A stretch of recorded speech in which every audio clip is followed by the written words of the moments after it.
Welcome to an EchoTales production, where ordinary places hold extraordinary secrets. And every story invites you to listen a little closer. Settle in, dim the lights if you'd like, and open your mind to the unexpected. Let's begin with tonight's tale. I'm sorry, I'll have to call you back.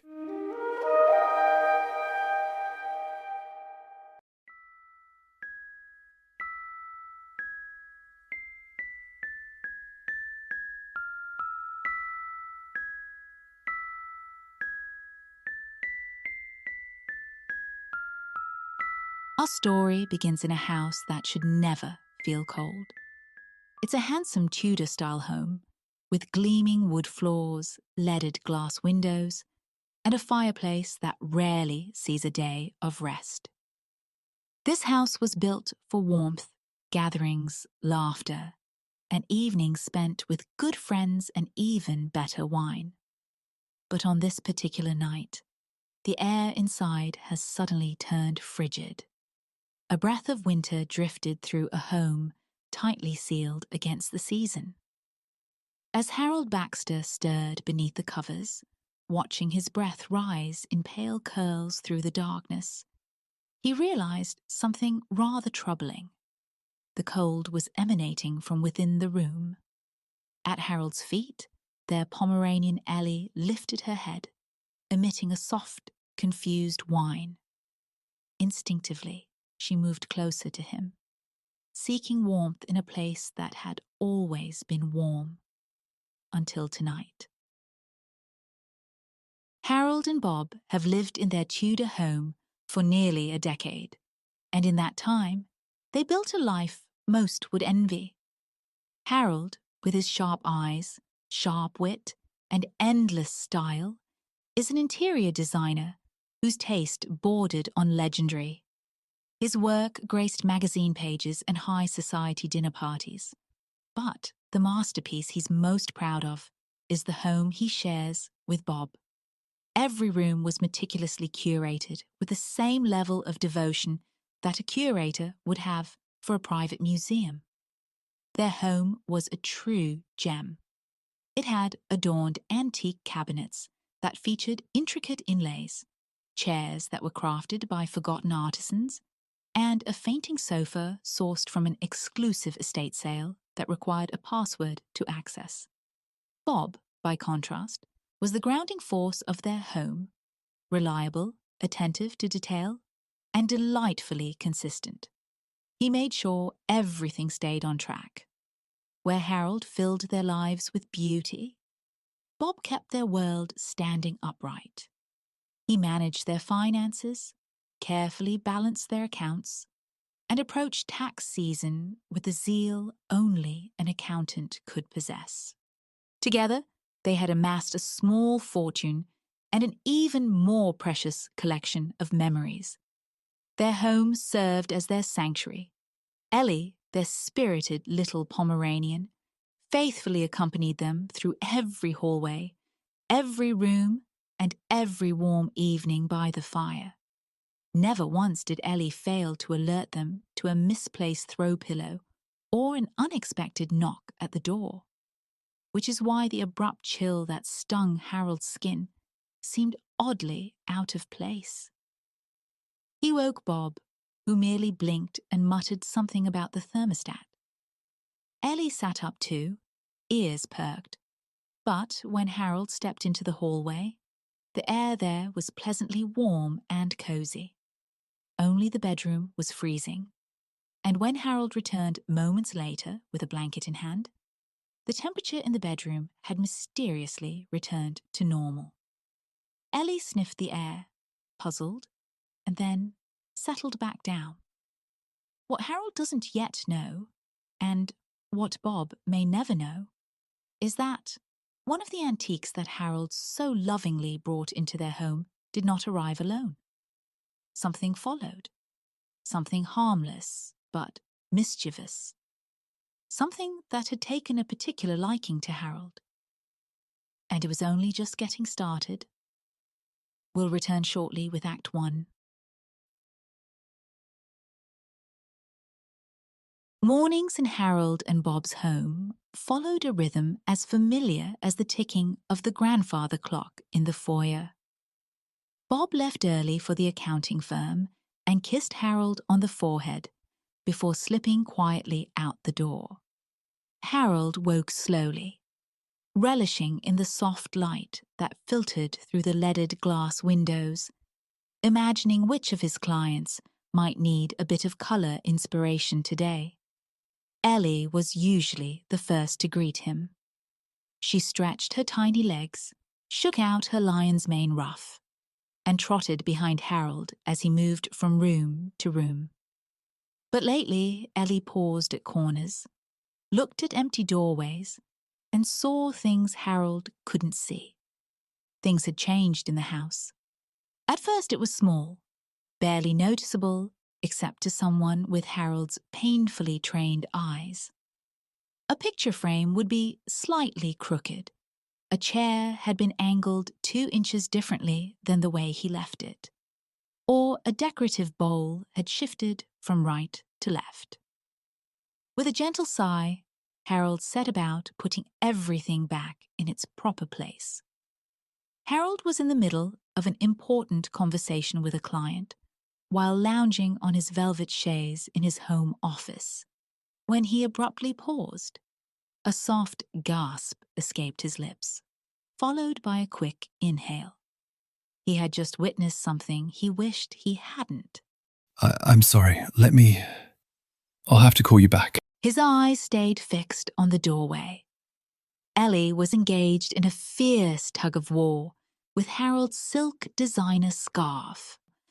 This would have been adorable if Ellie weren't pulling from one end and something unseen was cheerfully pulling back from the other. Then, later that afternoon, Harold placed a pair of exquisite candlesticks on the dining table, ones he personally rescued from a grim basement of a retired opera singer's estate. He stepped away for just a moment to fetch polish from the kitchen. When he returned, the candlesticks were gone. They weren't misplaced.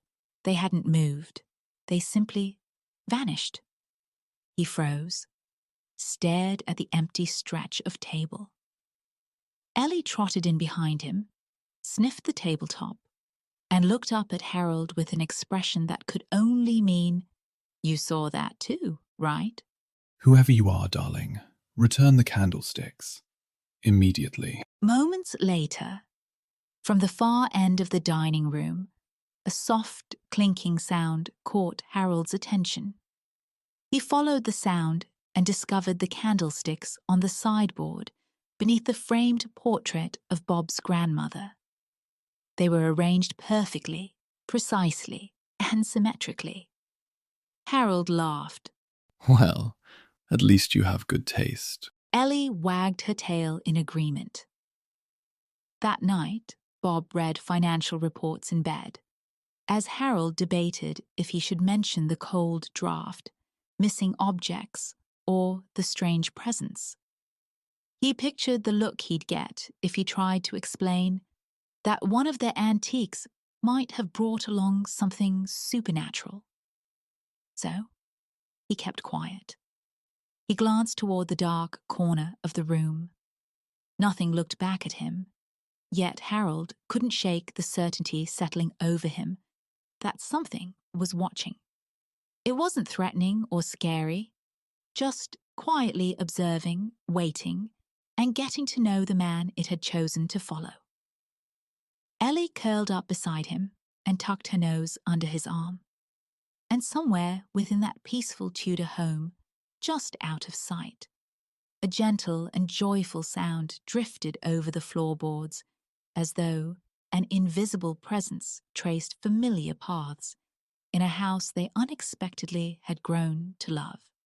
The haunting had begun, but Harold slept peacefully that night, unaware that his new roommate was only beginning to introduce itself. We'll return shortly with Act 2. Days passed, and the rhythm inside Harold and Bob's Tudor home began to change. It started with a faint tapping near the stairwell, as if a knuckle had brushed against the banister in passing. A soft hum then drifted through the hallway, but it didn't match any appliance they owned.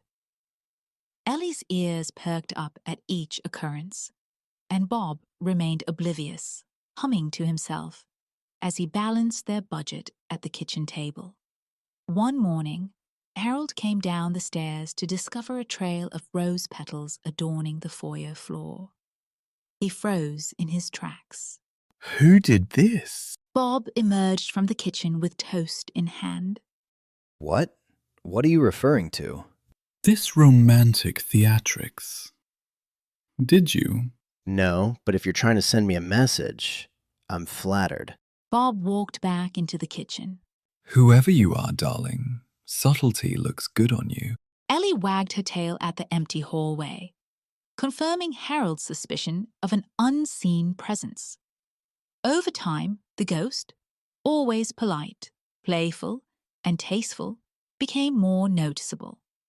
A vase that Harold painstakingly spent hours positioning was rotated exactly 3 degrees to the left, and a stack of design books were rearranged multiple times, first by height, then by color, and finally alphabetical by author. Each change was subtle and deliberate. One afternoon, as Harold prepared for a client consultation, he opened his closet to select an outfit. 3 outfits were meticulously organized and neatly displayed inside the door, resembling a boutique presentation. Absolutely not. I choose my own wardrobe. Although the navy is tempting. He held up the navy blazer, examining it thoughtfully. Ellie barked twice, and somewhere in the room, a hanger clicked as if in agreement. Fine. Tonight, we compromise. But the most astonishing moment occurred later that week. Harold was meticulously polishing a set of silver goblets he had spent years tracking down, a matched pair from an obscure European manor, when Ellie suddenly let out a low and steady growl. Her gaze was fixed on an empty chair across from Harold. He followed her line of sight, and there it was, a faint indentation forming on the velvet cushion, as if someone had slowly and delicately taken a seat. Harold's breath caught in his throat, and he straightened his blazer. If you're going to sit there, darling, at least cross your legs. It's terribly unflattering otherwise. The indentation deepened. Ellie whimpered, then tapped her tail against the floor, as if greeting a friend. From that moment on, the unseen presence focused on Harold, aligning objects to his preferences. Lights dimmed in the evenings just the way he liked them, and the record player played his favorite jazz as he entered a room. Bob chalked up the changes to timers and Harold's impeccable planning, but Harold knew better. The house had gained a new personality, one that adored mischief, admired beauty, and had chosen Harold as its devoted companion. All right, love, if you insist on staying, let's at least establish a few rules. And somewhere in the darkness, unseen fingers brushed lightly across the edge of his bedside table, a gesture that felt like an agreement. The haunting was no longer beginning. It blossomed, and Harold Baxter, to his own surprise, enjoyed it. We'll return shortly with Act 3.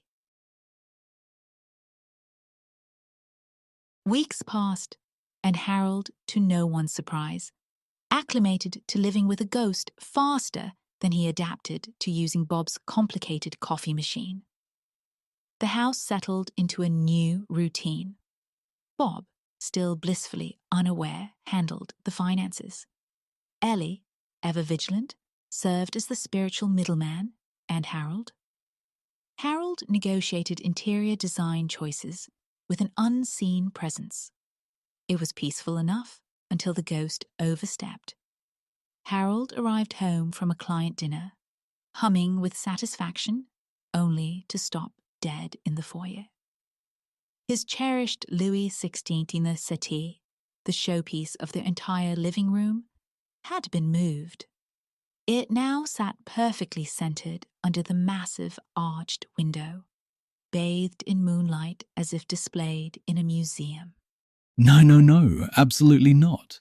We don't drag the furniture around like we're auditioning for a home makeover show. Ellie barked in solidarity and trotted to the settee. Bob arrived shortly after with grocery bags. Huh. I thought you said it looked better by the window. Conceptually, Robert. Conceptually. Not in execution. As Bob went into the kitchen to put away the groceries, Harold paced the living room, glaring upward at the presence he knew was hovering there. All right, that's it. Let's talk. I adore your enthusiasm, darling. Truly I do. But you cannot rearrange the furniture while I'm out socializing. It makes me look indecisive. The chandelier flickered twice, and Ellie sat at Harold's feet, gazing up as if translating. Good. Now that I have your attention, let's establish boundaries. And so, Harold, interior designer, socialite, and now a reluctant medium, laid down the rules. Rule 1, no touching the antiques without permission. Rule 2, no moving anything larger than Ellie. And Rule 3, absolutely no haunting Bob. He would never survive it emotionally. When Harold finished, a soft breeze stirred the curtains in a quiet, unmistakable sign of agreement. Lovely. Communication is key, even in whatever this relationship is. From that moment on, the haunting didn't stop. It simply adapted. The ghost became helpful. Doors opened for Harold when his hands were full. Ellie's toys were neatly gathered in a pile each evening, while Harold's design sketches, scattered on the drafting table, were sorted by color palette the following morning. Bob remained oblivious, except for an occasional comment. Late one evening, Harold sat with a glass of wine in the living room, with Ellie curled up by his feet. Soft jazz played on the record player. To my unseen roommate, thank you for learning my taste. The record scratched in reply. And in that charming Tudor home, built for warmth, gatherings, and the occasional supernatural encounter, life continued in perfect harmony. Harold and Bob had each other, and Ellie had them both. And as for the ghost, it finally discovered someone who acknowledged it. The house settled into a tranquil silence. Not all hauntings involve danger. Some simply bring the company of spirits. And as we close out tonight's tale, remember this.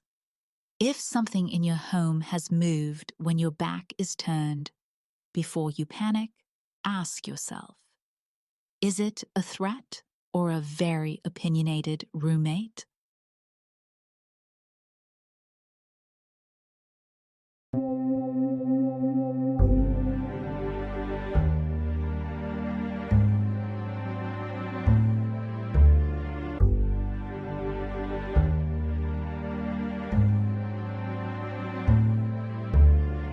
This has been an EchoTales production.